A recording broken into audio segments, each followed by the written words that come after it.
Hello, everybody, and welcome to Planet FPL, the world where everything revolves around Fantasy Premier League, I guess, James? No one wants it to, do they? My name's James. How are we doing, everyone? Football is broken. No, FPL is broken. Yeah. Football might be being fixed. This is the first weekend we had with 10 full games. That's actually since true. Game Week 15, so football might be getting fixed. It's just FPL that's now fucked. Yeah, I don't care. Let's get straight into it. I do not care because I think it is all about chaos football. I love when smaller teams beat big teams. The unpredictable happens. Josh Sargent suddenly turns into peak Ronaldinho. I'm all for it. And if football is being chaotic, then it means that FPL is going to be shite. It's going to be, Suj said to me before we started, it's just a comedy podcast, isn't it? Probably this week, once we reflect on, I mean, that Friday night game is going to live in FPL folklore for forever. No, from an FPL perspective, no one's ever going to forget that. No. That game on Friday night. The thing I love about it more than anything else, because I was tempted to wildcard yesterday, and I'm still tempted to wildcard. I may even do it before the end of this evening. Was that Dennis, when I'm looking through my team, Dennis has had a price rise this game week. Yeah, it went up like Friday night or Saturday night because of the sheer volume of people that obviously bought him prior to deadline. It's not people buying him out. Well, it might be. There's obviously probably some people maybe bought him over after deadline. But I think he went up Friday night. So I think that's just the sheer weight of volume of people buying him on the day. You know, idiots like me. Unbelievable.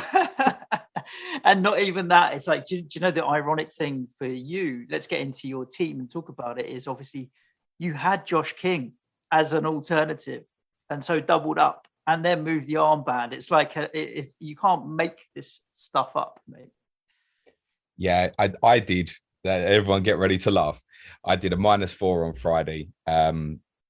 I wish that a bit of Leeds game had got put in there as well. I'd have been buying different players. But I decided I wanted to consolidate because the previous week I'd scraped by with a small green arrow, despite having no Bruno Fernandes and obviously swinging against Cristiano Ronaldo as well. And I knew I was lucky. I could feel it. And I thought, I'm not sure I'm going to be that lucky again. And with Watford and Burnley being the only two teams that doubled, I knew Dennis's captaincy was going to be really high, and obviously King's was as well. So I said to you when we did the podcast on Friday morning, I've got the captaincy bust on Josh King. Plan at the moment is probably to go Antonio to Watkins if the Villa double gets announced. We knew that the Watford double was going to happen. We'd had a tip off. Exact kickoff time was correct, 6 o'clock on the Saturday on the 5th. I thought the Villa double was probably going to go in there as well. So my thoughts were, I'll get Watkins. I'll probably end up captaining Watkins. Maybe I'll throw a Luca Dean in or something as well. Then when it was just Watford, I made a decision to protect rank. Mm-hmm. And as I explained to you on the Patreon podcast we did later in the day, we'd also had a tip off that Watford are probably likely to double again in game week 25. And that's what tips it over the edge for me, was to say, yeah, do you know what? I'm going to get Foster and I'm going to get Dennis and I'm going to take a -4 for these clowns, because I think there's a feeling that game week 25 might really suddenly land with quite a few doubles. And because even for the likes of Man City, you've got Norwich, Liverpool, who've got Burnley, even those who definitely can't double have got great fixtures, and it might just literally land where for many of us you go, well, I haven't set up for this bench boost, but it might work. Now, for me, psychologically, if I'm bench boost, I have two goalkeepers with doubles. It's just a basic principle philosophy I have towards bench boosting. So let's get Foster in. Okay, do I necessarily expect him to outscore De Gea this week? Well, the answer was yes, because I didn't fancy United for a clean sheet at the weekend. I did fancy Watford for a clean sheet on Friday, and then viewing the Burnley game as the bonus. And like so many, it wasn't a case of, oh my God, I've got to get Watford. It was the Norwich Burnley double. And I think it could have been almost any other team. And the attitude would have been the same. Like if it had been Newcastle, everyone would have been steaming into Chris Wood, for example, just all suddenly would have happened. So I decided once I got Dennis in, it was a case where I've got to move the captaincy to him because I'm going to be behind by still going with Josh King anyway, once I've got both. So went with the Dennis captaincy. and spent most of Friday night laughing my head off at how it turned out. The funniest thing, Suj, was he probably should have got sent off in the first half. The yellow card in the first half, Dennis. It was so borderline. It was a real orange. Yeah, absolutely. Orange. So I was already in the I've got away with this a little bit kind of zone. Like, it could have been worse than the 2-pointer. He could have got sent off. And the missus had been watching the game, and she'd captained Dennis as well. And obviously she'd walked past me, and as she walked past me, she wasn't paying attention to the TV. Commentator's got a red card. And she goes, the commentator goes, for who? Dennis. And she goes, like fake crying. Oh, no. Why does it always happen to me? I'm pissing myself laughing out of nervousness, like, how badly has this gone? I was like, babes, you need to chill. Everyone's in the same boat here, other than exactly Josh King owners. And of course, my night had started earlier with buying Foster as well. Correct. And not seeing Foster in the team. My Friday was just Foster. So we were in that boat. Got no Dennis or King? Or you bought Foster? Dennis, but I didn't buy Dennis. So I didn't have to take a -4 to get Foster. Did you captain Dennis as well? Yes. Yeah. Of course. It was the sensible thing to do. The only saving grace... It wasn't. The only not in hindsight. Well, hindsight is definitely not a good way of judging decisions. You have to judge them on the thought process that led up to them, not on the outcome. The thing with Foster, when I saw it, was that he wasn't on the bench either, which made me think, okay, it's got to be COVID or something like that. Yeah. And I'm thinking, that's all right. The hair will come off. Then I realized it's 2 weeks between the games, and he's clearly going to recover from COVID. Well, I say he's going to recover from COVID. It's definitely a longer period than the isolation is required. And so there's every chance that he could be back for the Burnley game. So my De Gea points sitting on the bench are very unlikely to actually ever materialize. The irony is, some idiot on Twitter, obviously while I was doing my deadline stream, was trying to get attention by tweeting saying, hold your transfers, Dennis has got COVID. And he was obviously, it was quite clear once I looked into it during my stream, I was like, this guy's on a wind up. And I hadn't made the transfers at that point. I was like, I'm taking no notice of this. Bang, let's do the transfers. Wish I'd listened to him. She'd been telling the truth. Yeah. And I'd not bothered. And there will have been some people, I think, on my stream, and possibly a few others, bottled buying Dennis because of one idiot on Twitter spreading a rumor. And then obviously the team dropped. It was like 5 minutes before the Watford team dropped, and it was like, what, Foster's not playing. He tweeted at 15:15 saying, I've got the dreaded COVID.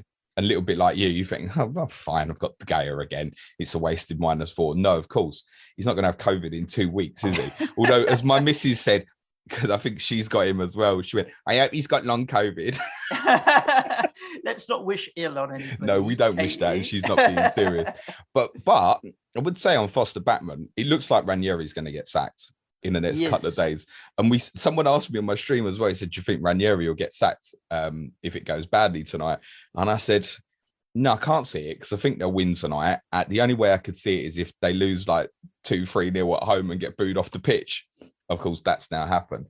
So a new a new manager might come in, and he might fancy Backman more than Foster. Who knows? There's no guarantee that Foster will play the second game. I'm still hoping he does. I mean, I'll obviously get to get 6 points, and I'd take it if he doesn't play. But thinking for ahead, I want Foster to play. I want that backup goalkeeper. I want to be in a position where if I do decide, I've landed really nicely for 25 to bench boost, I want that playing goalkeeper in. If Backman becomes first choice, that's off the table for me immediately. And I'm just leaving it. So just a comedy catalogue of errors. The one Watford player who I saw a few people buying was Cathcart. He's got COVID as well. I was just literally riddled with everything that could have gone wrong went wrong. The only thing that went right was obviously for Josh King owners. You've still got another game, and he got a 2-pointer rather than a 1-pointer or something. But you wouldn't have any expectation now on them to even do anything at Burnley in 2 weeks. But who knows? New manager, new bounce. They had a little bounce when Ranieri came in with the win at Everton, the win against Manchester United. They might have another bounce. I still think offensively that they're not too bad, but them debutants who I watched the game at Newcastle, like particularly say Kamara at left back, I thought was good. Yeah, scrap that. Rubbish. We didn't even jump with Sargent for the second goal. Gary Neville was raving at halftime about Samir. He didn't say nothing about him in that second half. God, he was absolutely terrible. Kayembe didn't overly impress in midfield either. They just fell apart. They fell apart from the moment that Norwich scored. So how many points? Do we have to? Go on. 20 net, 24 minus 4. I've dropped from 47k to about 65 with either Foster or De Gea 6 points and Josh King to go. Yeah, I am on 23 and I've dropped from 140 to 180k, something along those lines. I have Foster still to go, or De Gea, as you mentioned there. Not great. The only returns I had were Rudiger and Jota's attempt for assist of the season. Again, I mean, I love these FPL assists sometimes. They really to add to the week as well, it's my highest bench score of the season. Really? Yeah. The only saving grace for me is I've 1 point on my bench. I mean, it won't be if De Gea comes in for Foster. It won't be, but I'm on 18 because I benched Dallo as well. 9 points.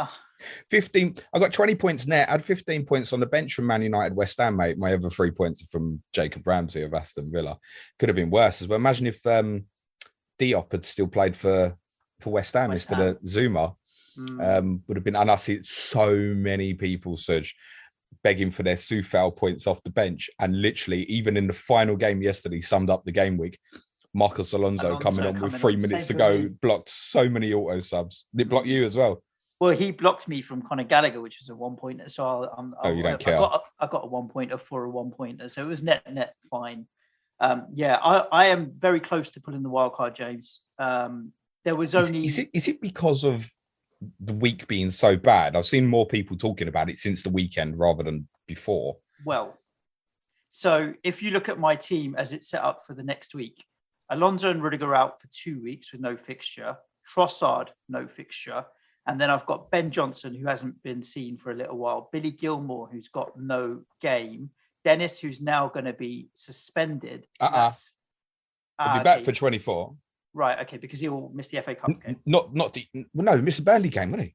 Okay, yeah. Sorry, you're right. Not that you probably want him sitting there, but anyway. And then obviously I've got other players in my squad that I'm not overly impressed with in terms of Cristiano Ronaldo and Mikel Antonio. I think there are better options. So I'll give you just to give you a flavour.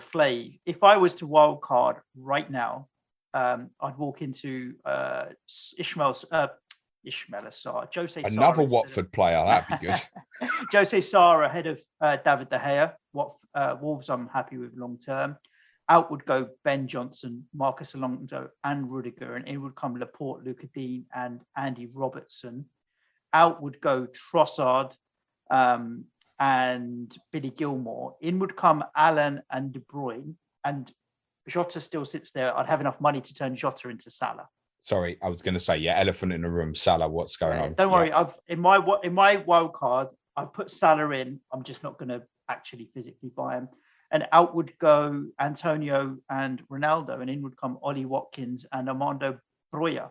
And I'd end up with a 4-5-1 or a 5-4-1, with my subs options being a choice in any given week of Conor Gallagher, Emmanuel Dennis, Armando Broja, and Alan at I can't believe if you wildcard, you're going to keep Dennis.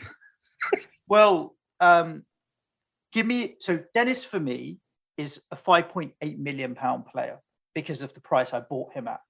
Give me a better striker at 5.8 million in the game than Dennis. Josh Sargent. Oh, the curly hair. I'm only joking. Adam Ida's the correct answer. I thought he was a midfielder in the game. Goes to show. Broja. I mean, next couple are not great for Broja, but Broja is the best sub 6 million forward. Exactly, and I've already got him in my squad there. So if I'm rotating between Gallagher, Dennis, Broja, and Alan, which I know Alan's not really third. What's the point in Alan? Why Alan? 3 million. Oh, you properly scraping the barrel of value here? Well, yeah, but then I'm sitting on like Salah and De Bruyne and 2 City, 2 Liverpool defenders and Luca Dean. So there's a lot of money in my back line all of a sudden. And with that strategy, James, I'll be Trent Robbo Salah over Trent Jota Salah, which is a slight differentiation on other people. Understand that. I think having a bit of recency bias of what Robertson's got, 8 assists in the last 5 or 6 games or something will increase the interest into for sure. Into but we Andrew always Robertson. know we've always known the capability of Robertson. It's just delivering. To be honest, it doesn't surprise any of us that he's suddenly. The only reason Andy Robertson hasn't been sitting in most of our teams, certainly over the last sort of 8 game week spell, is the value of Jota, the knowing that he was definitely going to get starts while Salah was away at AFCON. So if people want to move that the other way round, like on Wildcard, I think fine. For myself personally, don't have any intention to move Jota on in the next 3 game weeks. Leicester at home, Burnley away, Norwich at home. He'll see some minutes. They're good games. I think it's going to cost me too much damage to shove that around to Andy Robertson. I might take a chance to go with 2 Liverpool between sort of game weeks 27 and 30. This West Ham at home in 28, Brighton away in 29 are 2 difficult fixtures. They'll blank in 27. They could blank in 30 as well. So I might decide to just go with 2 Liverpool for a little bit from there. But no, I'm going to, I haven't got Salah at the moment. That's the priority, is obviously to get him back. I think it would be good. It would be good news for FPL managers' worries if I think they play Ivory Coast in the last 16 tomorrow. And then the quarterfinal, should they win at the weekend, it would be handy for many FPL managers if Salah went out over the next 7 days or so. Because if he makes the semi-finals, he will play on Sunday the 6th of February, even if it's a 3rd, 4th place playoff.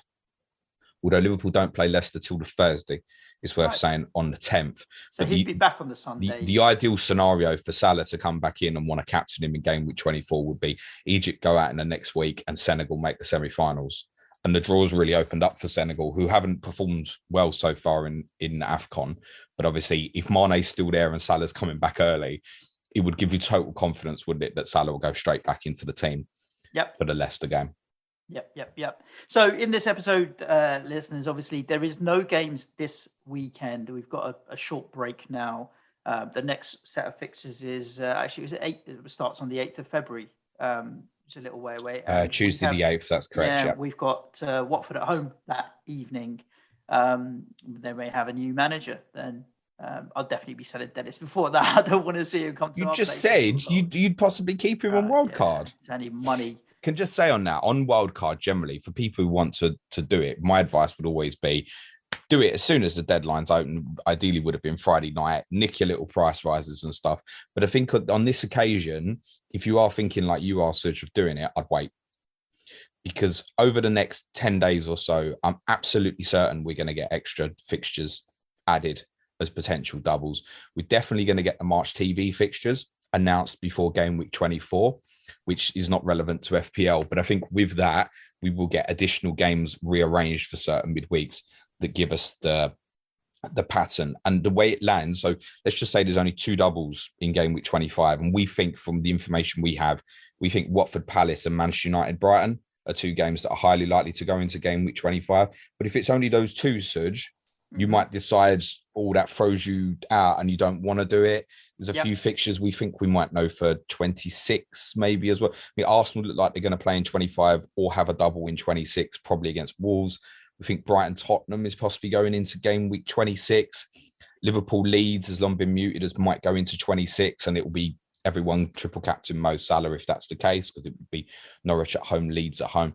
But there's no certainty on these rumours at the moment, but we're all going to get a hell of a lot of clarity real soon in terms of what's happening. And I think it would be better for you, so just in case it doesn't land suitably for you, or you might already land in quite a suitable position, that I wouldn't activate the chip if you haven't yet. For those, I know some people, I think I know some already have, obviously great, fine. But I think for those who haven't, the main price rises for the weekend are probably going to be gone. There isn't going to be nothing major because it's so long between the game weeks in terms of price changes. I would just wait till we get a fixture dump and make sure that it's the right thing for you before you activate the chip. Yeah, I get that. Just with the number of weeks left, though, now, 23 is gone. So we're talking 15 game weeks left or what have you. I don't see a scenario where I'm not going to be screwed because Alonso, Rudiger, Trossard, literally no fixture. Gilmore, waste of space. Ben Johnson's not playing at the moment, and so on. So I'm 5 or 6 players down already. I don't see a scenario where it's not going to be in my benefit to actually wildcard out of this into a team that I look at and actually brings me a little bit of joy until they obviously play football. No, and perversely, despite the shit week, I mean, the only returnees I've had was Jota's assist for the penalty that should never have been a penalty, and Kieran Tierney's 8-pointer. That's literally my returnees. But I have not landed in that bad position. Like, I don't want to get rid of Trossard with Brighton's brilliant fixture 25 to 28, despite the 24 blank. As just said, they might have back-to-back doubles, might suddenly land. He had one of the highest XGs of the weekend, Trossard as well. Very nearly scored the winner for Brighton at Leicester. So I don't want to move him on. I don't have any Chelsea players, so I don't have that problem. The only player I've got in my squad who's a real problem right now is Issa Diop of West Ham, obviously, now that Zuma's back available. But I'm bust currently with Jacob Ramsey first sub. And the plan of now, I've got about £12 million in the bank. The plan of now is to go Bernardo Silva to Mo Salah. Yeah. It might be that becomes Ramsey to Salah. It might be that I take a -4 in advance of 25, particularly say Villa are going to have a double. I might go like Diop to Luka Dean, for example. So options open, comfortable taking a -4.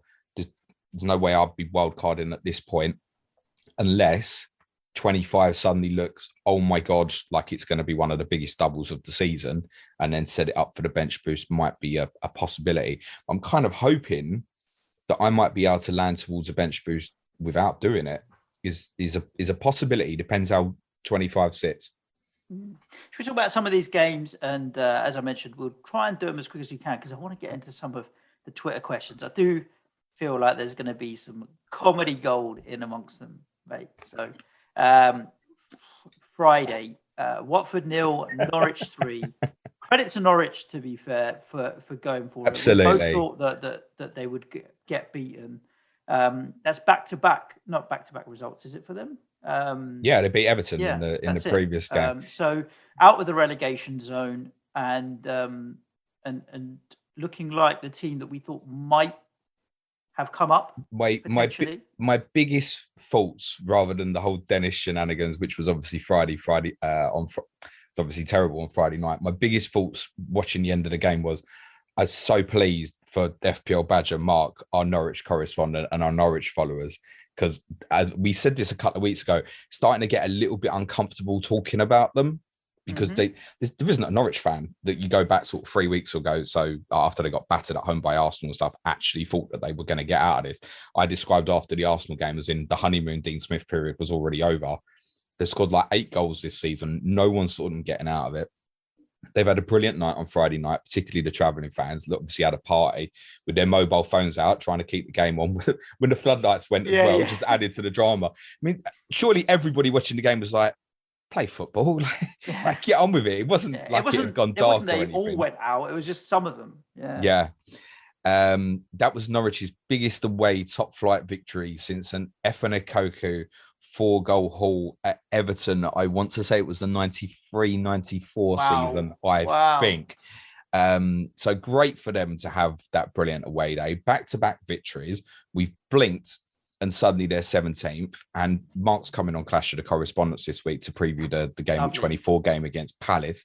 And it's another big game for them because Manchester City and Liverpool follows afterwards. But if they can get a positive result, they're in with a live chance now, right? They're 17th. There's 3 teams below them, and a majority of them probably got games in hand and stuff. Obviously, Burnley have got half a season in hand, but they've given themselves a chance. And we did say, particularly you look at the home games still to come from, there's some games there where they can pick up points. I've still got to play Brentford at home, Burnley at home, Newcastle at home. There's some games there where, I mean, if they could win them 9 points from those 3 home games alone, then that's going to kind of keep them with a real chance of staying out of it. And Dean Smith stumbled on a system which has worked. So we don't know the prognosis of Tim Krul yet, who obviously missed the game at the weekend with an ACL injury that they're investigating. I always get nervous when you hear ACL. You think, oh, it could be pretty serious. Gunn is obviously dirt cheap goalkeeper, played suddenly. In the 2 centre-backs, Gibson and Hanley, they have a solid partnership who, to be honest, they're not flashy centre-backs, but under pressure can deal with problems. Williams and Aarons have been good the last few games. I think Brandon Williams has now kind of established his position at left back ahead of Jan Ulis. They stumbled across in the Everton game. Lee Smulis and Sorensen finally looked like a good partnership in midfield. Now, Sorensen went off injured Friday night and McLean come on. By the way, on the first goal, if you didn't notice it previously, go and watch back what McLean does on the first goal. It's absolutely hilarious. And Rashika had a big involvement in the second goal. It was his beautiful cross for Sargent's header.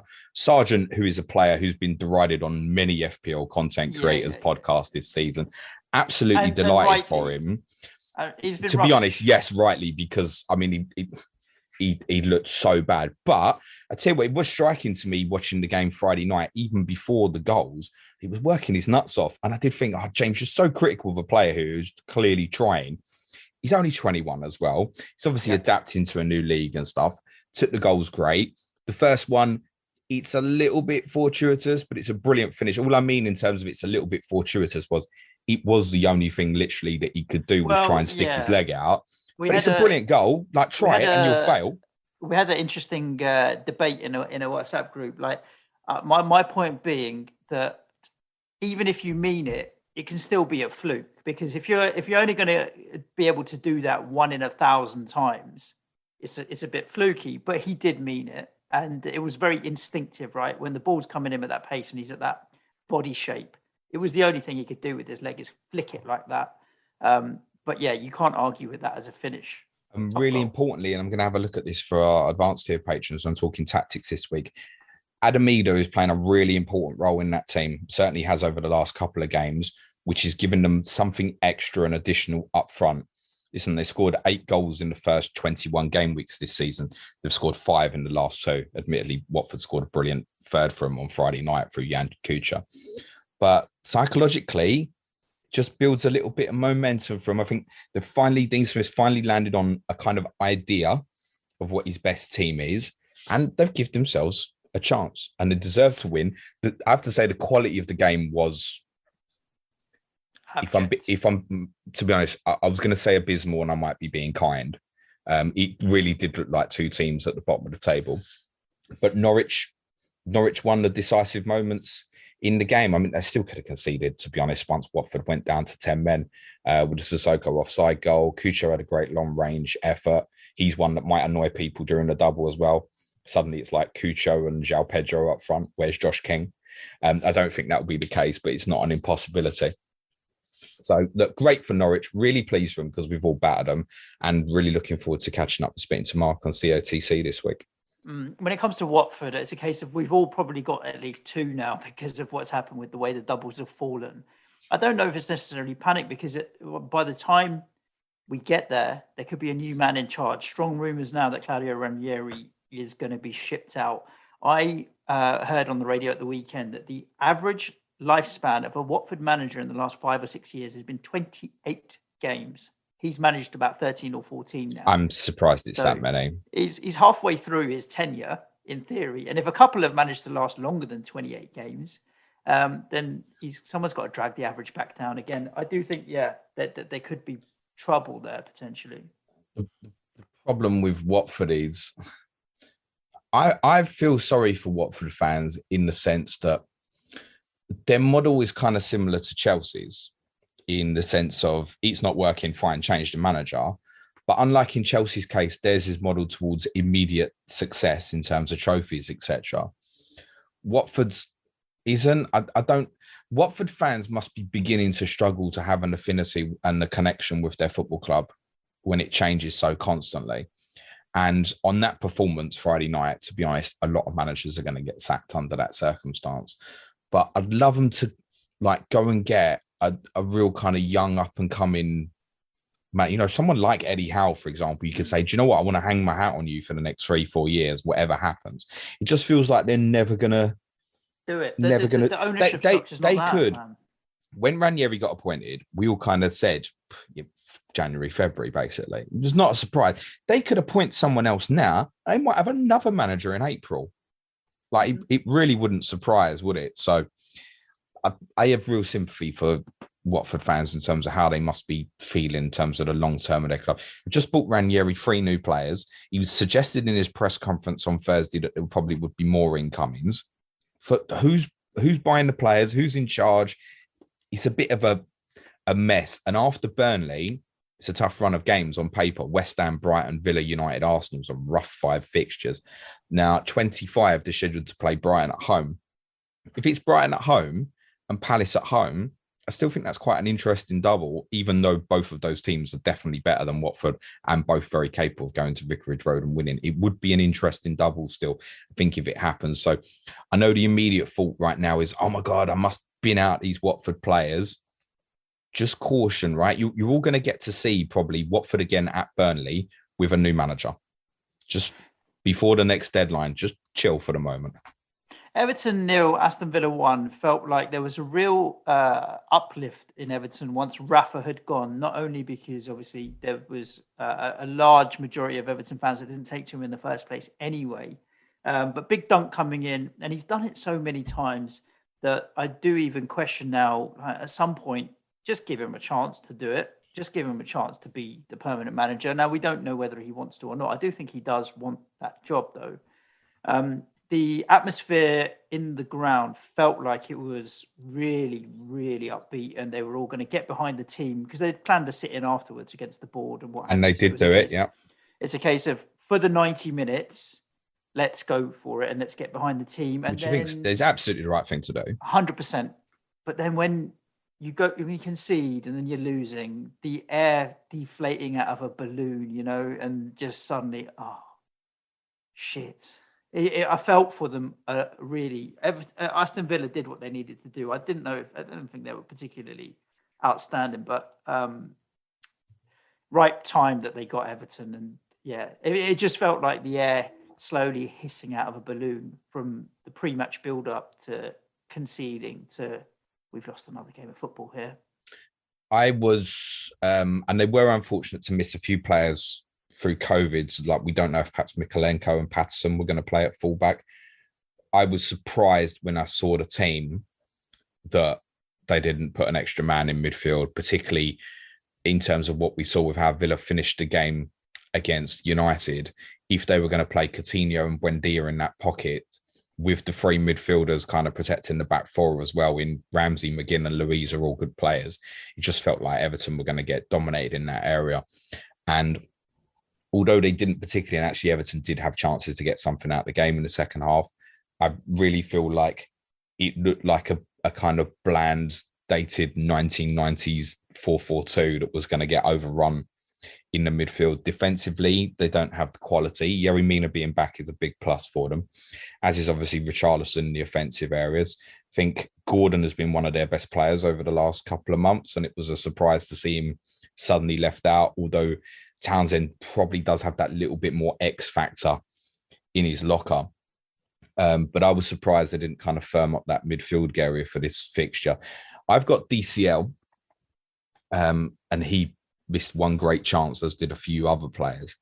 Newcastle away, Leeds home, the next 2. Those games are so big for Everton. For that football club to have to wait 2 weeks for the Newcastle game, I don't think is a good thing at all. It's at St James's. Perhaps it gives Ferguson time to work with the team, though. Sometimes when you're in a they're going to appoint a new manager, Suj. Within that window. Yeah, the reports. There were reports come out of Portugal last night that Pereira, I think it's Vitor Pereira, was probably him and his entourage flying in today. So I don't know if that's just for an interview or there's something more in it. But I know it's a very reliable Portuguese journalist who said it's done. He's going to be the next Everton manager, which feels a little bit surprising that it might be someone who, in the position they're in, has got no understanding of the league. I mean, it sounds like a big gamble. It sounds like I think it's Kia Drabkian, who's the agent, is he's constantly in Mashiri's ear. One of our faves. And Pereira he's one of Drabkian's clients. Tevez Mascherano. Yeah. After Newcastle Leeds, Everton have Southampton away, City at home, Tottenham away, Wolves at home. Now, at the moment, even we're looking at games like Southampton away, Wolves at home, and looking at, I can't see Everton getting nothing. Then they go to Watford in game week 30, which could be postponed if Everton still make the FA Cup quarterfinals. Their running from game week 31 to the end is quite scary. And I really think that the results for Norwich and Newcastle at the weekend, plus Everton losing, puts real pressure. And if Newcastle beat Everton in game week 24, they go a point behind Everton. And Newcastle will probably be back off the back of spending more money in this window. I think we have to be concerned about Everton now they've dipped below 1 point per game. I said this with Sean when he was on last week, Spirit Blues. Like, if you stay at 1 point per game, 38 points is going to be enough to stay up. But suddenly you look at the results of the week, even Burnley getting a point against Arsenal, right? It's a good result.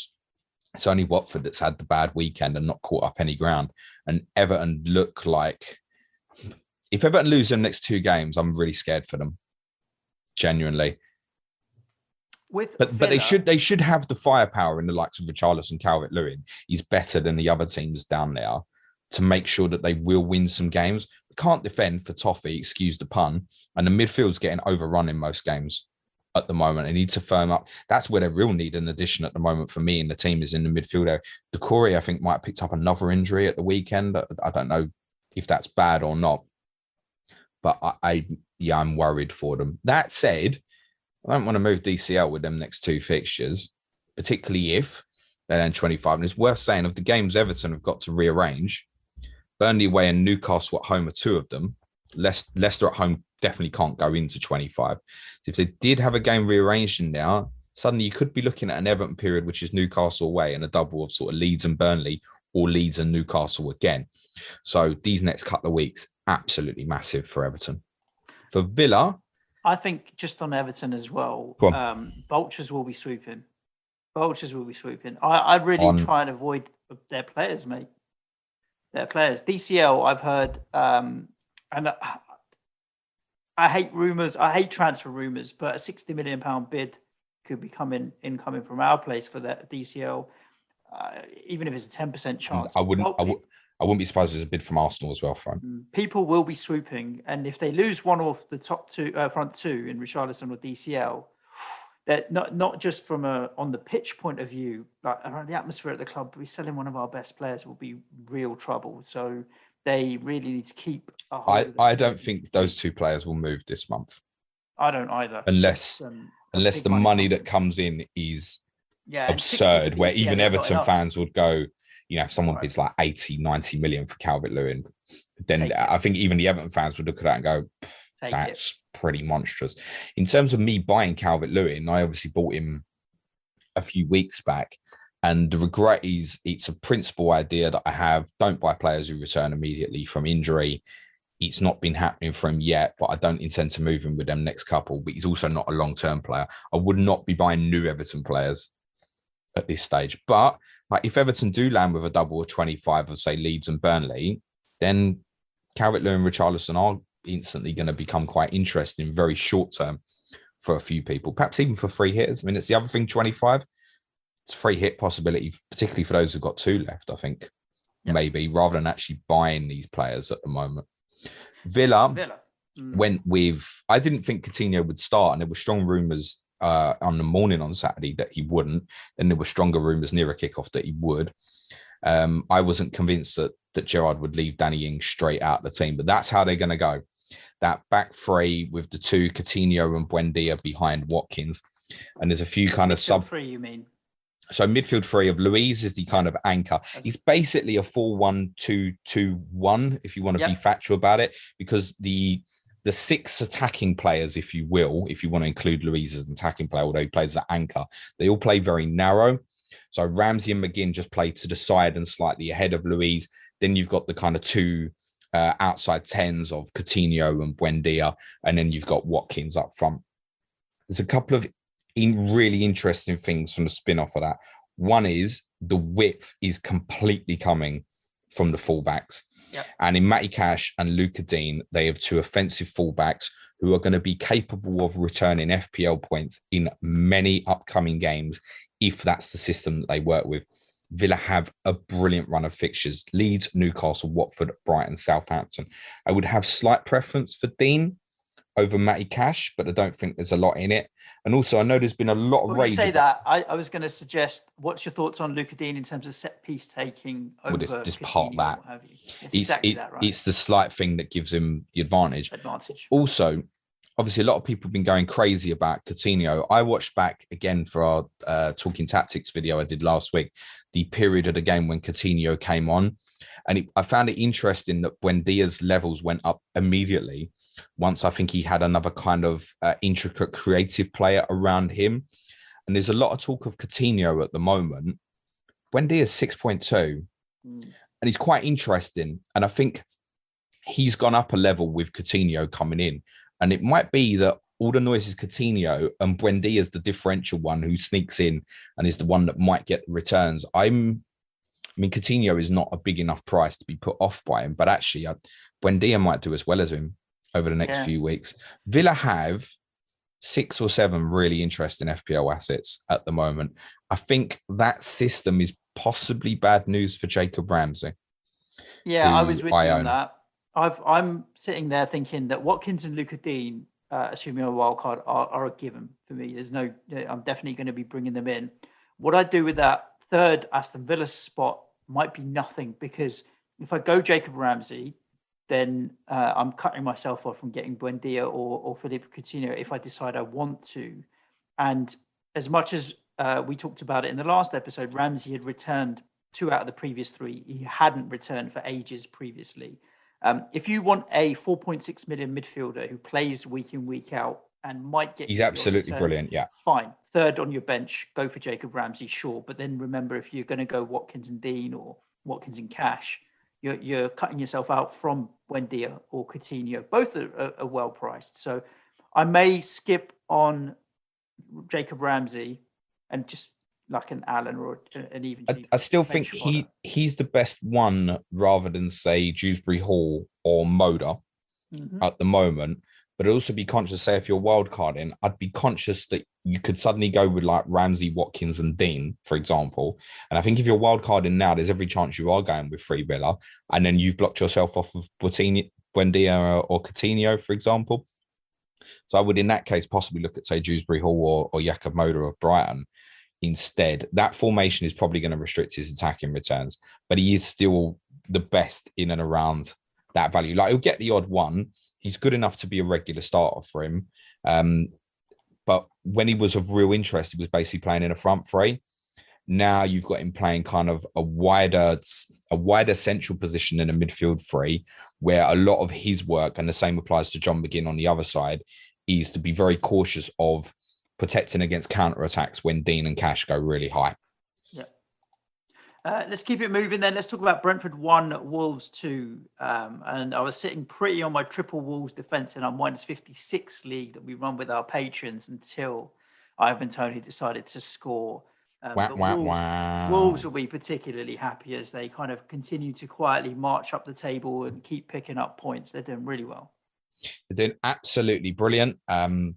And I don't think I've ever had a weekend of more people poking at me, not personally, but just poking on my timeline. And when are Wolves going to be considered serious for top 4? Well, I think that they're still behind in terms of particularly sort of Tottenham in terms of games. But I think the annoyance has come with Wolves fans that if they win their games in hand, they're above West Ham, right? Mm-hmm. So there's an annoyance that they're not being mentioned in the conversation. I don't think there's Wolves fans who particularly believe that they will finish 4th. But I tell you what, next 4 games... Europa League is definitely on for them. Yeah, listen, right now, Wolves are certainly part of a top 8 cluster, if you will. They're ahead of Brighton, they're ahead of Leicester and that, they're ahead of other teams. I think from here on in, it would be disappointing for Wolves if they finished any lower than 8th. And the goal, I think, has to be to challenge for the top 4 and give themselves a real shot at Europe. However, the next 4 fixtures is going to tell us whether they're in this race or not, because they play 3 of the teams directly above them in the next 4 games: Arsenal, Tottenham, West Ham. They also play Leicester at home. Now, if Wolves do very well in those 4 fixtures, they then have a really good run-in. And that's despite the fact that they still have City, Chelsea, Liverpool to go on the run-in. And it's because the rest of the fixtures they have, they'd probably be favourites in all of them. And that gives them the possibility to suddenly win 3-4 games in a row. So if Wolves do really well in the next 4, honestly, they'll be a live threat for top 4. They're the best defensively of the teams in and around there at the moment. The statistics, by looking at the league table, tells us that.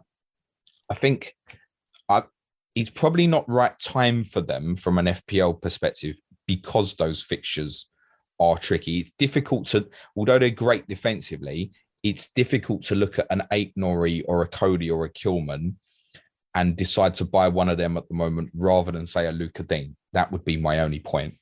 I would have no interest in the attacking players from an FPL perspective at all. There might be an incoming for them before the window shuts because it does look like Adama Traore is going to go to Tottenham. And interestingly, the two clubs play each other in game week 25. And you know how football writes itself sometimes. But Wolves are doing absolutely brilliantly. I think Moutinho and Neves, I think Neves has really gone back up a level this year. I've said this a few times. I didn't think he had a great season last season. I think he's gone back up to the sort of level that the big clubs will really be looking at him with respect to Wolves in terms of making monster bids for the player. The only reason they won't look at Moutinho is because of his age. He's still a gorgeous footballer. And defensively, they're good. Toti Gomez has kind of sat in for Roman Saiz and done well. That's meant that they're not going to go into the transfer market, I don't think, defensively. And we don't think Wolves have a lot of money to spend anyway. But I think, bottom line, manager is doing an absolute brilliant job with them at the moment, Bruno Lage. Absolutely brilliant. I would be fearful for them that if they suffer a spate of injuries, their performances will dip because they don't have the depth of quality to the squad. But they're doing really well. They're back at a level where it was under Nuno a couple of years ago, where you're like, I don't want to play them. That's a really tough game. They're back at that level. They're doing really well, Wolves. Brentford, FPL, just give it a skip, really? Not necessarily.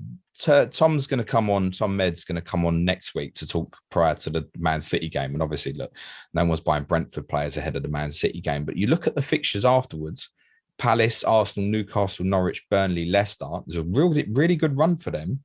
Game week 25 to 30. And it might be the right sort of time for people looking to get rid of King Dennis, where suddenly Tony, 2 goals in 2, potentially becomes back on the agenda. But that would be the only one to consider. They also, it's worth mentioning, really importantly with Brentford, obviously along with Manchester City and West Ham, they've got no games to rearrange now. Yeah. So there's currently no doubles for them. But interestingly, for example, people free hitting in 27, and there will be a few doing that because of the Carabao Cup final. That means blanks for Arsenal, Leicester, Chelsea, Liverpool. Got Newcastle at home. And those who are planning to go through it, it's like Newcastle at home in 27, Norwich away 28, Burnley at home 29. And that's interesting. Then if they play in the final fixture, game week 30, Leicester is the FA Cup quarterfinal. So those looking to avoid usage of chips in the next few weeks, I'd keep the likes of Tony in mind, and Bumo I couldn't go back to. It's too scarring. Defensively, they're not in a great place at the moment. I think part of that's the problem with the goalkeepers, and David Raya, I think, will go back in goal for the Manchester City game, and that's likely to give them a real boost for forthcoming fixtures. So Leeds 0, Newcastle 1. Newcastle, a team that you're talking about potentially targeting. Well, Leeds, off the back of doing so well against us, ended up losing to Newcastle. I mean, John Joe Shelby is not going to be on anybody's FPL radars. And other than Rafinha, not many from Leeds potentially were on the radar.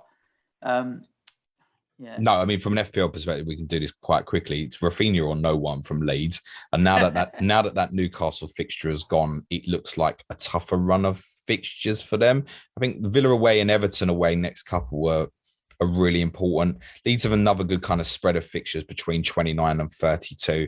I think, as shown at West Ham last week, they're capable of getting results when you don't necessarily expect it. And it might be that because they're struggling for goals, and we felt this before with them at times, that they're better off away from home at the moment. They've got games, obviously, to rearrange. I think the Liverpool game, we think, is probably going to go into 26.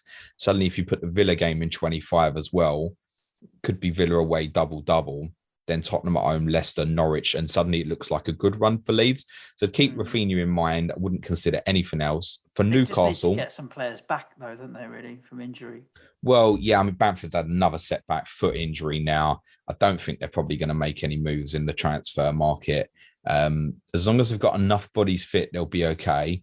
Dan James, by the way, just very quickly, listen, X lively, but never X returns. He's going to show up all the time as underperforming XG stats, but the man has not got the composure to finish chances. So he's one people are going to start mentioning when they look deeper into statistics, but I would not be going now. Yeah, he's a classic example of the stats are better than the performance.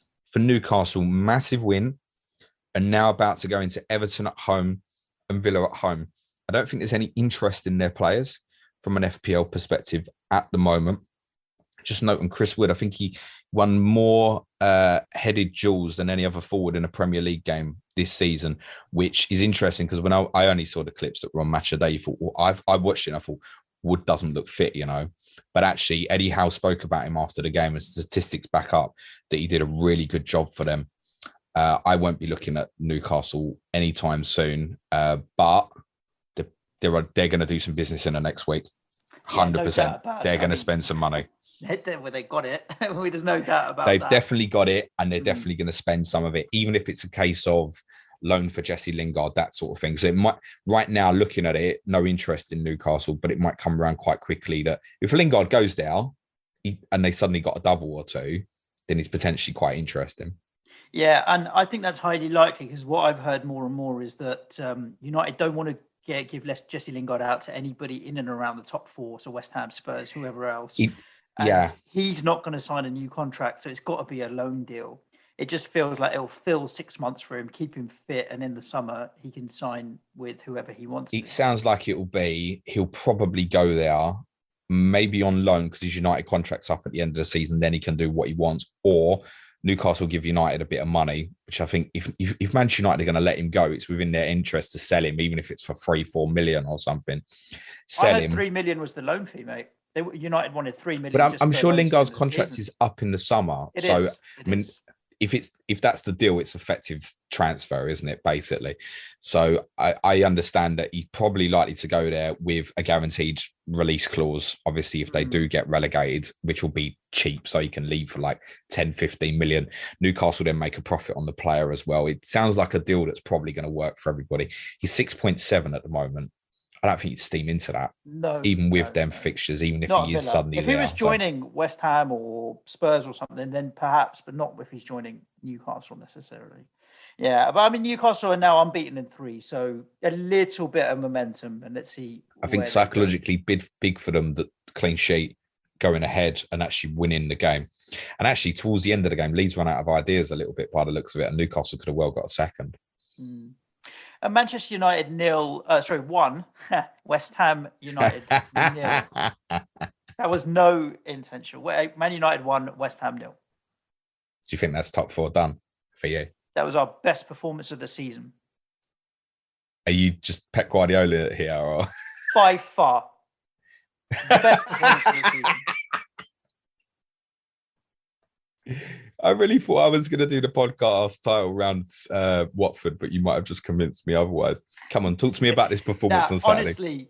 Honestly, so firstly, let's look at it. I thought for both teams that it was going to be. I thought it was going to be a 2-2 because where were they both weak defensively? Yeah, and I thought actually both teams' strengths were defensive. Zuma coming back was very good. As much as Manchester United dominated the game, I don't know what the XG was, but the quality of their chances wasn't great. I mean, Rashford's goal is going to have an XG of 1, really.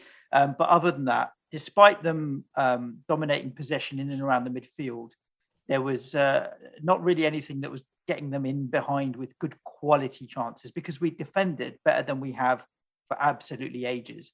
And by the same token, on the other side, Manchester United in Harry Maguire and Varane dealt with any threat that we had particularly well as well. Antonio didn't get the opportunity to really bully them. And if we were making runs in behind the channels, Varane and Maguire dealt with it relatively comfortably. So ironically, it ended up being a game where both teams will look at it and think, you know what, defensively, where we've been pretty rubbish, we've actually done a lot better today. And I came away from it thinking, right, good. At least we've shown that when Zuma back, we can have a little bit of solidity. The problem for West Ham was that when we did try and counter or break, just lack of bodies. It just felt like it was so disjointed and desperate in the final third. When you counter, you need your fullbacks to be able to get up high and make up the numbers up top, and Rice, Lanzini weren't breaking up to help Bowen or Antonio. Fornals had an average game, and Creswell and Soufal were pinned back a little bit because we were defending quite a lot. And so when we did break out, the opportunities weren't there. We were just inept in the final third, but didn't feel threatened. Despite the fact that we weren't scoring, I didn't particularly feel threatened by Manchester United. Although a team of their quality and with the players they have, when they dominate possession for as long as they do, they will eventually have a couple of good chances. And the story of the game is, hey, if we're bringing on Fredericks for Soufal and they're bringing on Rashford, Cavani and Martial, just shows the difference in depth between the two squads and the teams. And ultimately, they did score. Are you fine with me?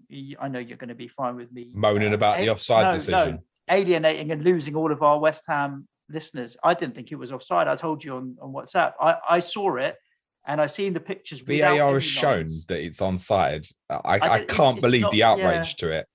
I understand the outrage of lack of checking because the time in which they checked it seemed pathetic, 30 seconds or something like that.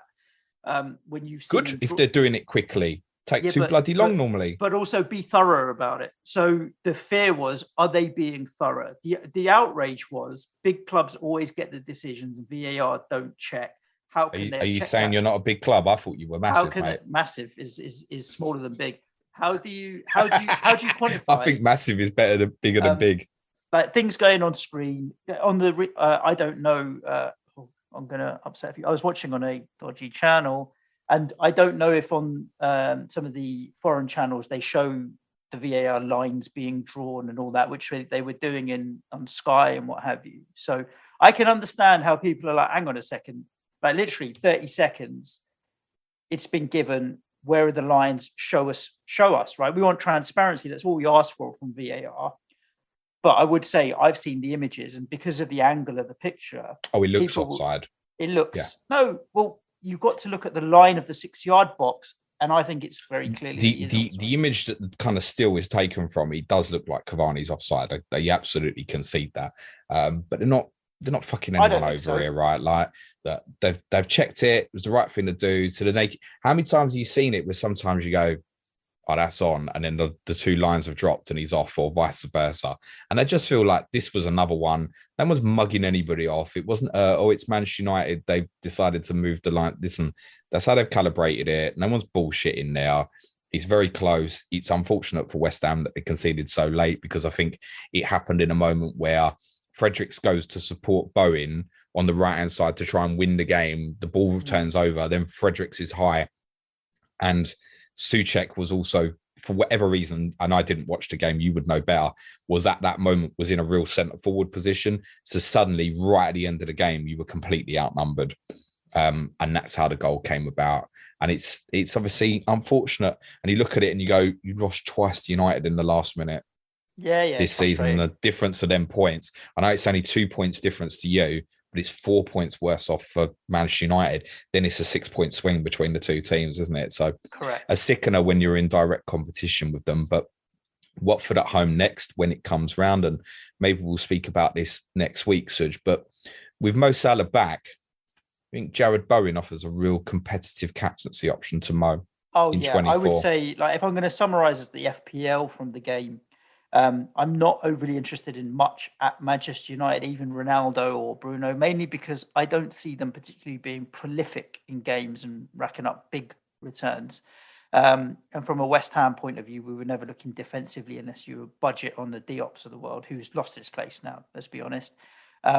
Jared Bowen was still the standout, head and shoulders above everybody else, as picking the ball up, making drive. He was the one that was trying to make things happen most lively. Like, Bowen's going nowhere for me right now. He's really still got the bit between his teeth.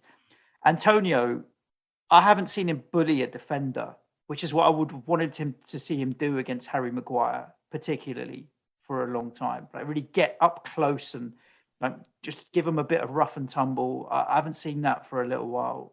So he's expendable for me as well. He's not expendable before that fixture, though, is he? No.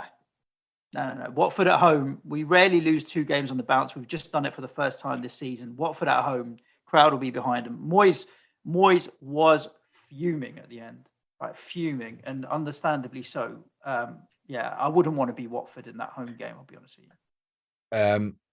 Definitely not for the, like, if you've got Antonio Bowen, there's no way you're selling these players this week. Just be conscious that because West Ham can't have any doubles, they are potentially expendable. Particularly, obviously, if you keep progressing in the cup, you've got Kidderminster in round 4, for example, where suddenly you might be in a position after Watford where it's Leicester away, which is fine, but then other teams doubling. Then Newcastle at home, which is fine, but potentially other teams doubling. Then Wolves, Liverpool, Villa, blank. Then a really good run of fixtures. That might be how it lands for you. And I just think the fixture run might make, it certainly makes Antonio expendable. Bowen's different because he's in such good form. Like he nearly scored again at the weekend and stuff when he hit the side netting. He's just in terrific form. So he'd be one that's difficult to get rid of. But I think after Watford, it might be a conversation, depending on what lands, to say, okay, maybe I'm moving him on short term. It's worth saying on the other side of the international break, you have some brilliant fixtures, very short term again. And you may, if you make the FA Cup quarterfinals, it may be that you have a double in there again suddenly. So it might be an on-off. Your running's quite shit. So just looking at your final 5, Chelsea, Arsenal, Norwich, City, Brighton away. But the run in the middle's good. Yeah, you're not our top 4, mate. No, we're not. You're not out our of top it. 4. But I really do think we'll prioritise cups with Europa still on the table as well. And yes, Wolves fans, you're involved if you do well in the next 4. Yes. One thing I would say on West Ham in terms of signings was really frustrating to see Moyes' post-match for the channel, where he was literally, I'll do what I can, but I'm making absolutely no promises. I can't promise anything. That's a really defeatist attitude to take towards getting players in. I'm considering buying Ronaldo. Why? Because I'm a fixture nerd, Suj, and I can't really help it. I wasn't overly enamoured with the Villa Brentford away double for him. He's Burnley away next in 24. I've got this 12 million sitting in the bank and a couple of Watford pricks up front. And if I go Bernardo to Salah, what's that, 5 million difference or so? I've still got about 7 million to take one of them Watford players out into Ronaldo. I was conscious of going with him in the first place because of potentially blocking myself out of Mo Salah. That's obviously now not a problem.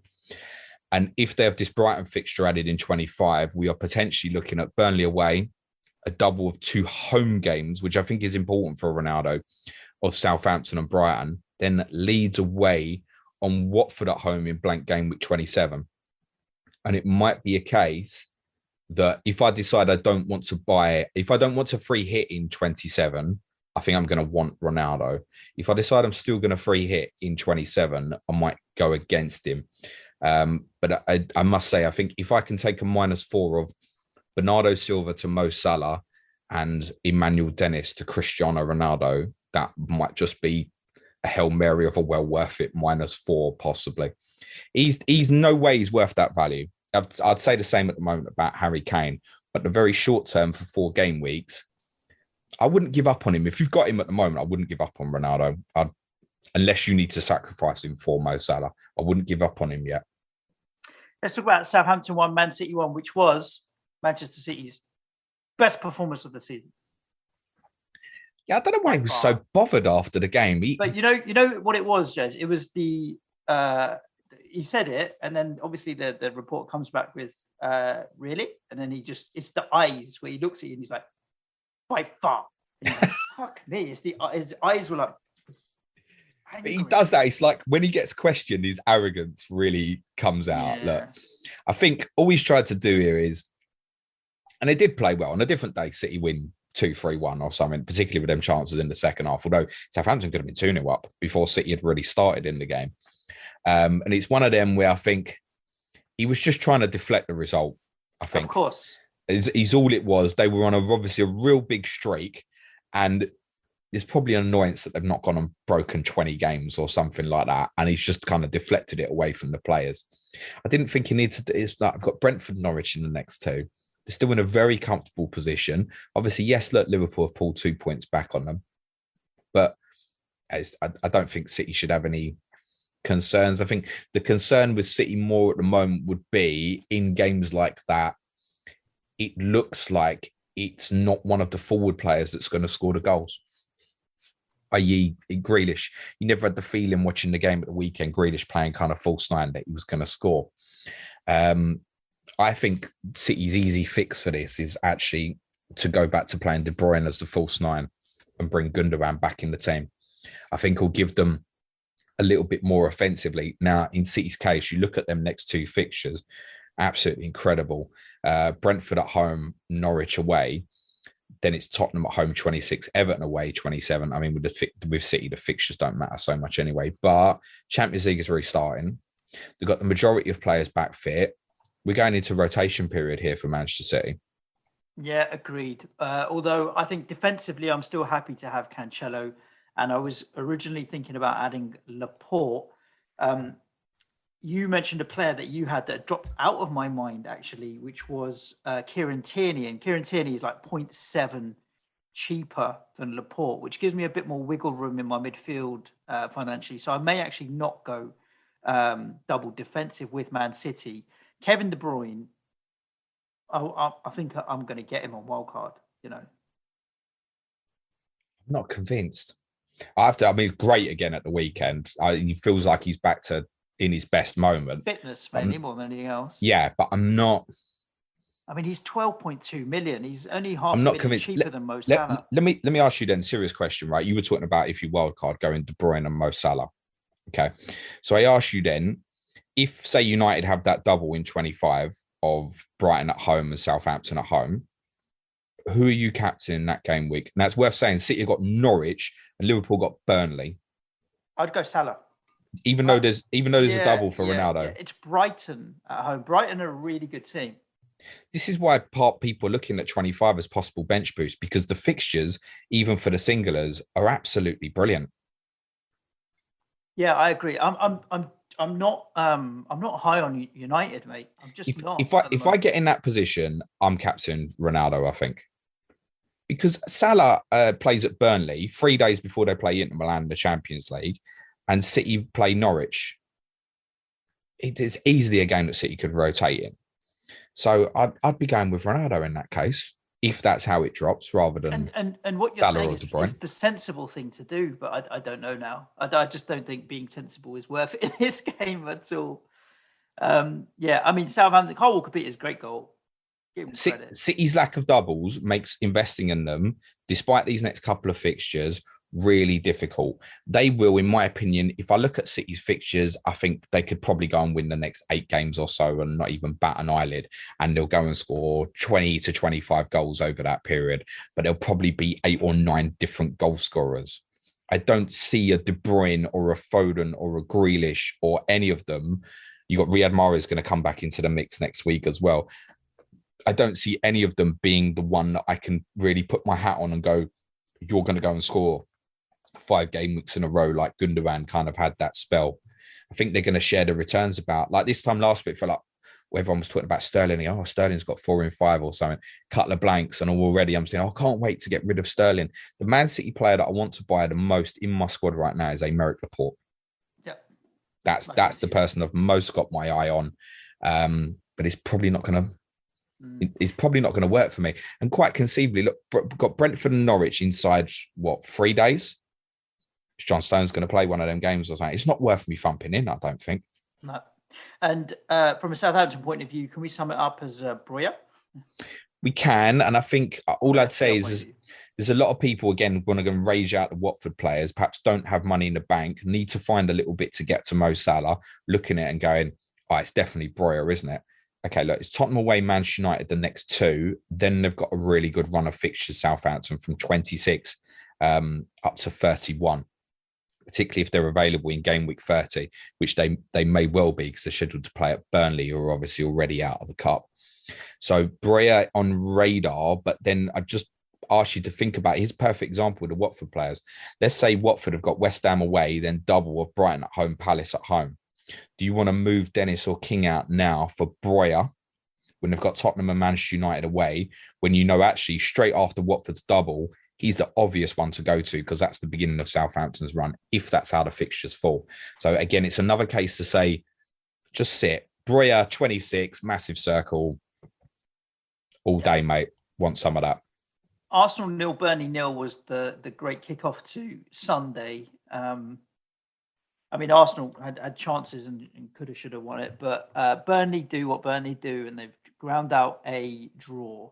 It's why I'm not overly high on the Burnley-Watford fixtures the second half of this double, because Burnley could keep Watford out. I'd almost say comfortably, because they're so good when they want to be defensively. But I'm still not looking at a single Burnley player. And you haven't played Burnley at home yet, have you? No. I'm just thinking about Burnley's away results, interestingly, against the sides near the top of the league. And let's include Wolves, because they want to be up there. So Burnley are drawn 0-0 at Wolves. They're drawn 0-0 at Arsenal. They're drawn 1-1 at Chelsea. They've beaten 2-0 at Liverpool, beaten 2-0 at Man City, beaten 3-1 at Manchester United. They've still got to go to Tottenham, and they've still got to go to... Have they still got to play yourselves? Yeah, they've got you away in game week 33. So those of the teams in the top 8, those are the only away games they've got left. That's quite interesting. So it means suddenly they can put a bit of momentum together. And Jack Turfy top 8, I scream it all the time. He always says, do you know what, James? We'll keep a clean sheet at times when you least expect it. There I am taking -4s for Ben Foster rather than Nick Pope, knowing that Burnley have got several doubles to come. Okay, it's a hindsight stuff. At the moment, I would still have no interest in buying their assets. The people that I feel more sorry for than anybody in the game is Matt Lowton owners. Matt Lowton owners suddenly missing those clean sheet points at Arsenal when you probably wouldn't have normally played him, but because it was a double, you probably did start him. And suddenly Connor Roberts is finally back in the team.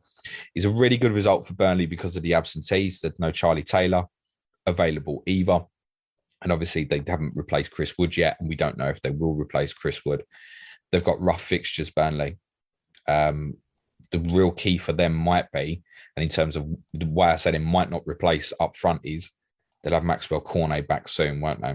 Yeah, they will indeed. Tough fixtures. I think what you've got with Burnley, you're probably holding and you're benching most weeks at the moment, but I wouldn't necessarily be bombing them out because, these extra doubles could, can land at any point. Absolutely. The only one that really can't land soon is now obviously the Leicester fixture because of Leicester's involvement in Europe, but the Villa, Everton, Tottenham games could drop anywhere. And it would be surprising if Burnley, if there are going to be doubles added in 25-26, we're saying Brighton might be doubling back to back. It'd almost be a surprise if Burnley didn't. Mm-hmm. So I think you keep their players on side despite the difficult run of fixtures coming. It's worth saying the respective fixtures in 25-26 that are scheduled are Liverpool at home, Brighton away. So there's no way it's going to land as an exciting double for them. What's your thoughts around Arsenal? I've hardly owned any Arsenal players all season. Tierney definitely is under consideration. Tierney's been one of my best signings of the season, to be honest with you. He's been absolutely brilliant for me. They blank in 25 and 27. I don't think they're blank in 25. If they do, I think they'll double in 26. Well, then Wolves, Brentford, Watford, they've got reasonable fixtures coming up. They were scheduled to play Chelsea away in 25. That could still happen. I think the most likely other fixture for them is perhaps the Wolves. The other game against Wolves will get dropped in. They do still have some good single fixtures, right? They've got Brentford in 26, Watford away 28, even Wolves away 24. They still look like those three look good single defensive fixtures, I'd say. So, I mean, my fault for Tierney at the moment is just bench him 25. Don't want to bench him before Brentford at home 26. Because I'd look at that and go, that's probably another clean sheet. I know they're going to play in game week 30, which I know most people are going to free hit in that week, but it depends what fixtures land and if it's manageable not to or not. I'll steal the words from Adam Pritchard, our Arsenal correspondent. And his words are, if Arsenal do not buy a forward in the next 7 to 8 days or so before the window shuts, it will be impossible for them to finish fourth, is what he says. Now, I think that's a little bit of a reaction to just drawing at home to the bottom team in the league. But Arsenal did have chances. On a different day to win the game 1-2-0, and nobody has a lot to say about it. They do need a forward player in. But that said, in the likes of Martinelli, Saka, Smith Rowe, they've got players who will contribute in that area. And I wouldn't rule Arsenal out. They've got good run of fixtures at various stages. I think they're probably sorry again, Wolves fans, I think they're the strongest of the top 4 contenders defensively, as long as their players stay fit. That's the one thing that will definitely rule Arsenal out is suddenly they get injuries to, say, Gabriel, Ben White, Saka, something like that, or even Tierney, then yeah, forget about it. But if they can keep the players fit, I still think Arsenal might have a really good run to the end of this season. Burnley, right? If you're at home to Burnley and you don't score early, you're potentially in trouble. Everyone knows that. That's never changed. Let's talk about Palace 1, Liverpool 3. I don't think we need to really debate that penalty shouldn't have been given, but I'll take my Jota points. Thank you very much. But Liverpool will be really happy with those 3 points. I tweeted at the time how unhappy I was with that penalty decision, which I know is such a risk because you can't say anything negative about Liverpool ever. That's a mute conversation immediately as soon as I said that. I had to add the second tweet and say, yeah, I've got Jota points for that. Like, don't come and kill me. Chill out. That's never a penalty, mate. No. Never. Did you know that Craig Pawson was the VAR for that, was the same VAR referee who didn't give the Newcastle penalty when Ederson clattered into Ryan Fraser? Oh, yeah. Same VAR. How? Inconsistency is, that's what drives people insane. Anyway. Yeah, I mean, Vieira summed it up well at the end of the game where he thought they weren't on it in the first half. I mean, Palace did do much better in the second half. He was asked after the game, do you think we deserved the point? And he said no, because even despite the penalty, 2-1 still to Liverpool, and they played much better in the first half, but he was happy with what Palace did in the second half to try and get back into it and show a bit more fight, really. To be honest, 25 to 30 minutes into the game, I think big Palace fans been said is just going to be another 7-0 because Liverpool in that period were breathtaking. They were so good. They played with such intensity to say we're going to steamroller this day. I think what happened for Palace was there was it was an instant at the time of, I think it was Fabinho had a shot that went over, wasn't close. And at that moment, Palace had all 11 players in their penalty box. So I know there's been a lot kind of highlighted when you look at Palace goal yesterday and you go, okay, they've played through the back of Liverpool. They've got in behind because of Liverpool's high line. If your 11 men are back in your own penalty area, you can't do no damage to them. No. You have to be brave and take some chances against them to try and hurt them the other way. And in the likes of Elise's dribbling, Mateta running in behind and stuff, and odds on Edwards the same, they had players who could utilise it, but they were so deep. And they fixed that towards the end of the first half. And then the second half, look, you're obviously 2-0 down. Go for it. And they put the pressure on. And they really had Liverpool worried at 2-1. There was a period in the game for 5 minutes where Liverpool just could not keep the ball. You couldn't believe it was the same team you were watching the first half hour. But it was just because Palace went into nothing to lose mode. It was like, we're going to come and have you. The right strategy for Palace would have been, there's no Salah or Mane. Let's go for it. But they seem to go into a containment period in the start of the game. It didn't suit them. They've got good footballers now. Really like the way they're playing. They're going to have obviously Zaha come back after AFCON. Should be available 24. Depends obviously how Ivory Coast do. I was surprised Eze was left out, but then it doesn't surprise me in hindsight because of the intensity of the game. And I think Patrick Vieira is trying to look after him, which is the smart thing to do.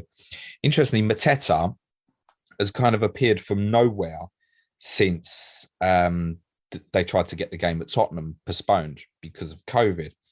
Then suddenly he was back in it. I mean, it was Norwich they had afterwards, and he played up front when I would buy in Edouard. And obviously, they do have Norwich next. What price is Mateta, Suj? It's going to be 5.4 is my guess. I'm about to pull him up for you. It's 5.2. Okay, one far off. It's dodgy. It's really dodgy. But all I'd say is if you're looking to come down and go to a forward at that sort of value, there possibly is some short... Buy Adam Ida. There is... Well, no, to be honest, yeah, I probably would. But if you're that desperate to get rid of the Watford players, considering we said about Breuer's run 26, Palace have got Norwich and Brentford away in 24-25.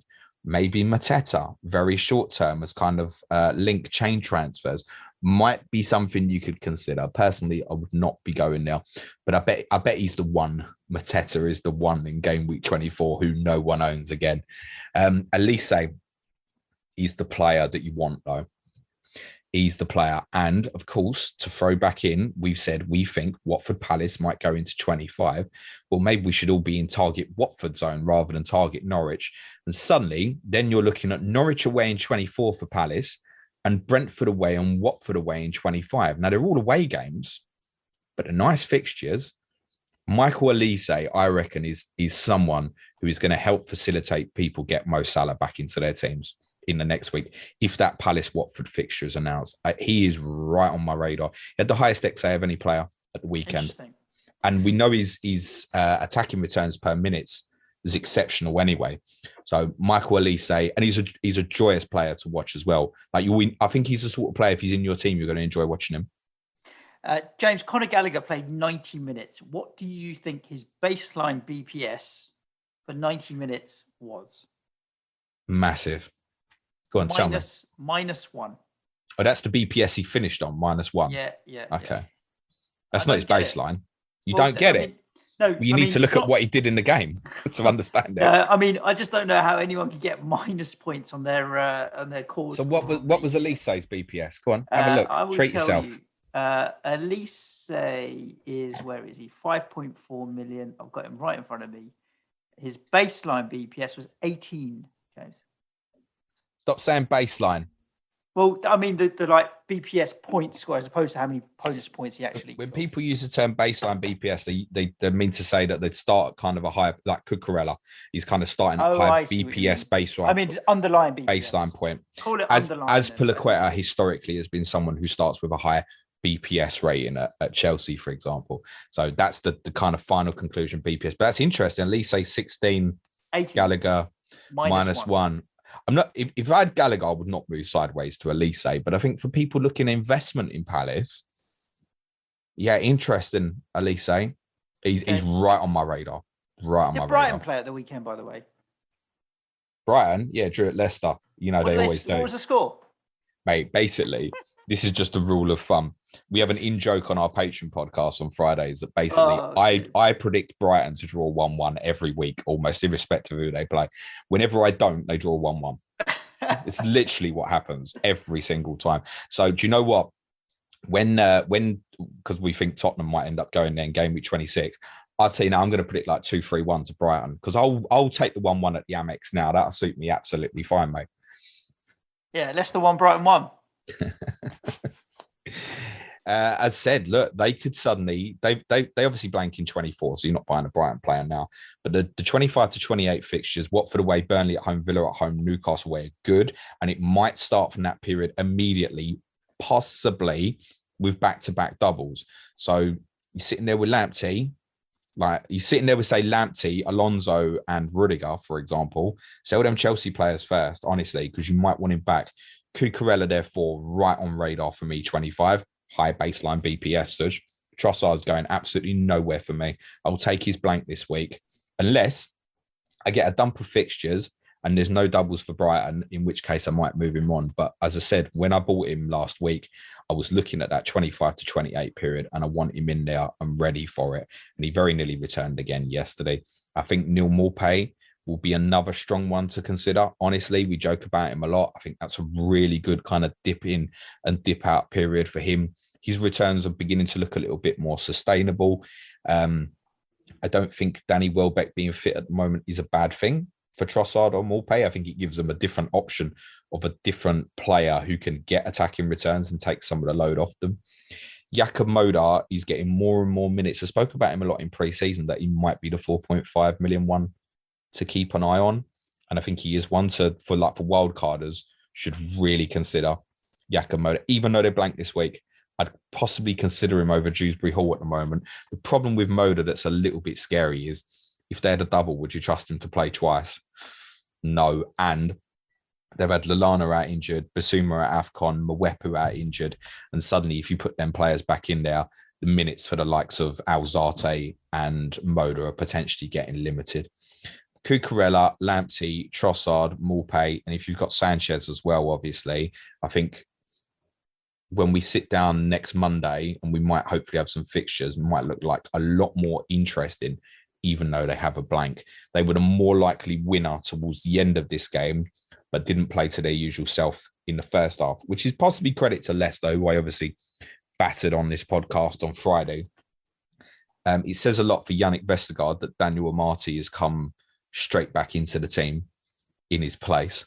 My God, that was panic buy of the season, I think, Leicester buying Vestergaard. And James Justin, obviously being back, is a huge plus to them.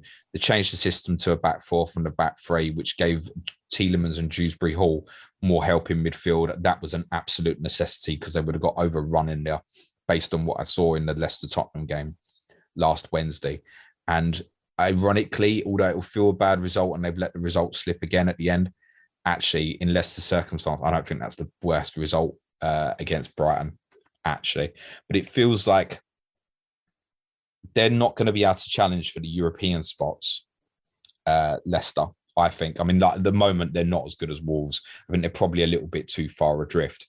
Now, they've obviously got players missing and stuff, but it does feel like suddenly they might throw their eggs into these cup competitions, you know, that Conference League, which Brendan Rodgers is like, I don't even know what it is. They might take it quite seriously because of their league position, similar for their FA Cup prospects as well. They go to Nottingham Forest in round 4.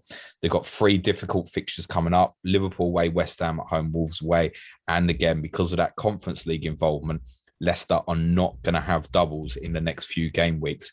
Therefore, if you've got anything from them, the likes of Maddison, is completely expendable. Yeah, goes, I think. And last but not least, let's talk about Chelsea, Spurs. Chelsea obviously now have no game this week, or 2 weeks, isn't it? They don't play. So if we're not buying any of their assets, no, you can't. In fact, we're selling. If I don't, Spurs did better than they have done in the past against Chelsea, but there was a thanks, Suj. Feel better now. Cheers, brilliant. There was a golfing class in terms of Chelsea just played with a certain I wouldn't call it boys v men, but they definitely had more intensity and more control and had more confidence and belief in themselves that they're going to win this game. And we've talked before on Patreon pods and previous shows. You've mentioned that Spurs have a bit of an inferiority complex against Chelsea. I think it's the opposite. And Chelsea feel like they have a bit of a superiority complex against Spurs, where we're going to beat these guys. Yeah. And I mean, a beautiful left foot curler. I want a goal from Ziyech. Literally, to be honest, watching it in the pub, I thought it was over until I saw the net go, because it was a little bit similar to that Payet free kick for West Ham against Palace. The height he put on top of it, I mean, that really is postage. What a goal, postage stamp stuff. And it was a shame for us. I mean, you can't legislate for that sort of thing. Obviously happening straight at the start of the second half. I think if Tanganga wasn't on the booking, he probably fouls Hudson-Odoi and he doesn't get that far in the build-up play. Obviously, Tanganga couldn't make the challenge on Hudson-Odoi, particularly as he possibly got away from a second one. Now, I know where I was watching the game, there was some frustration that he wasn't taken off at half-time, Tanganga, to save him. You got Emerson on the bench or put Doherty, bizarre right winger. Actually, he did fine yesterday, Doherty, so I don't particularly want to criticise him, but you could have put him back to right back.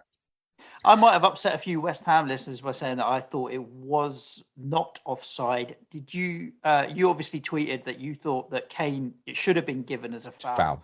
Yeah. And a few Spurs fans might be upset about you saying that. I think the biggest thing with that, though, was because his arm was so outstretched, it looked very obviously, whether he pushed him hard or not, doesn't matter. The fact that the arm was outstretched made it so obvious that there was contact. I don't think he needed to do it.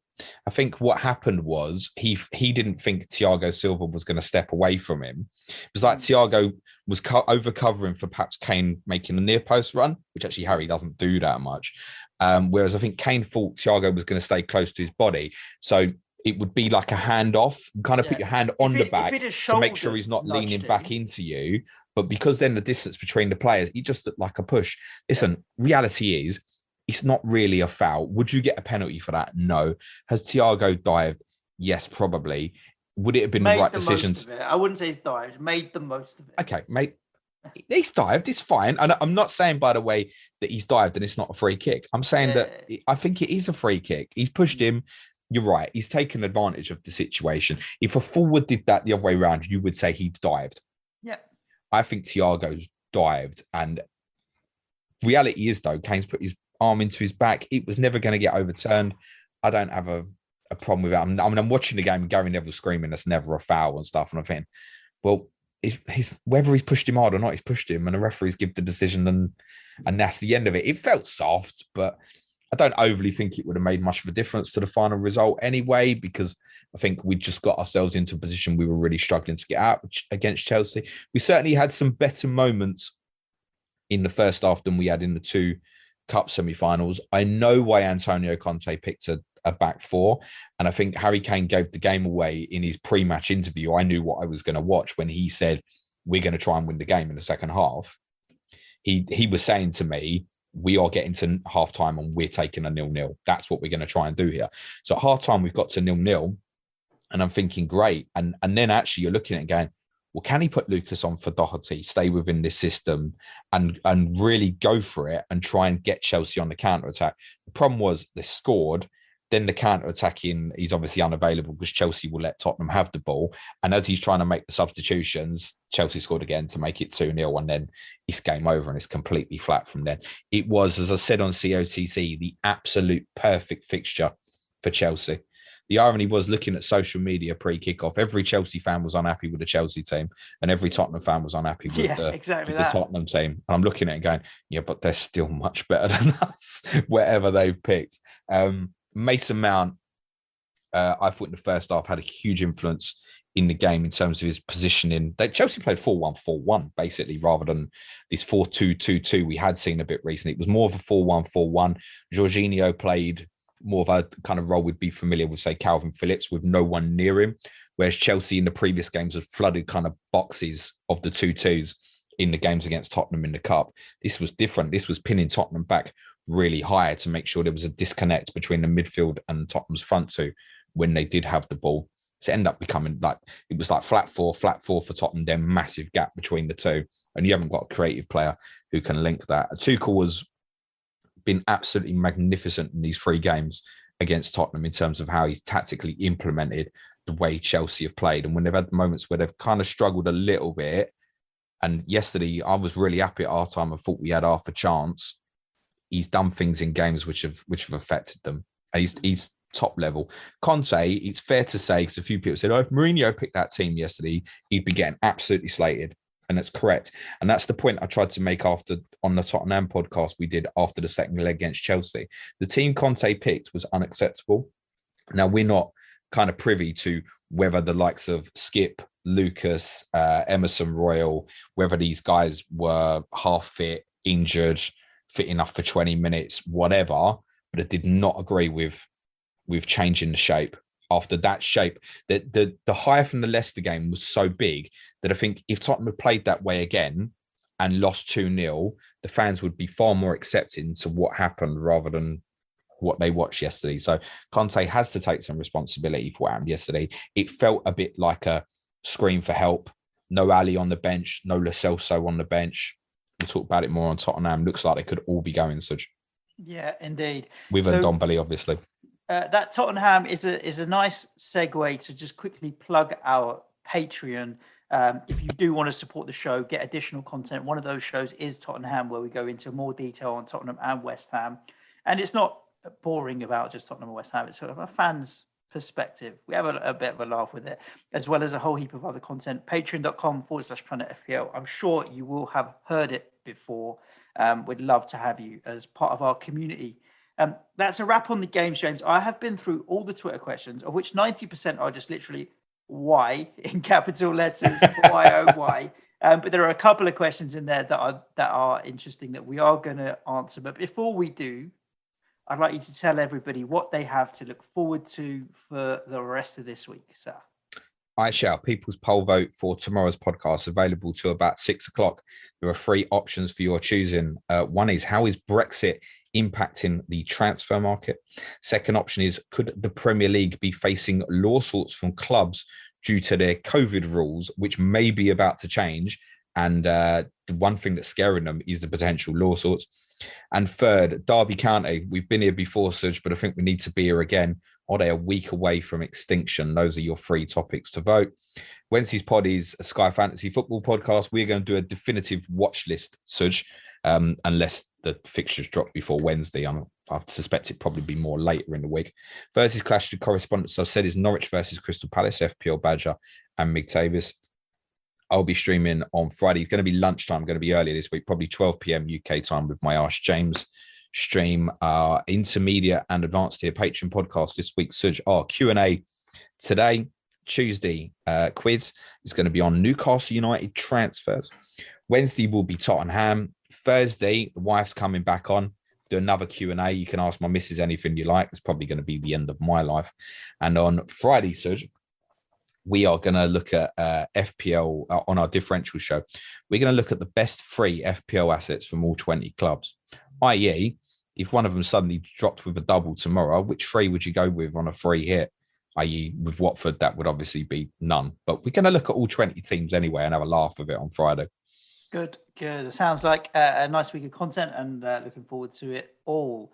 James, there are only 2 questions here that are not either been answered in our conversations about the games, or just people, venting their frustration.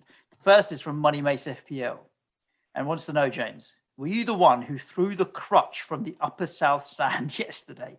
I didn't see this. Did you see this? Was there a crutch? What got thrown from the shed yesterday at Chelsea?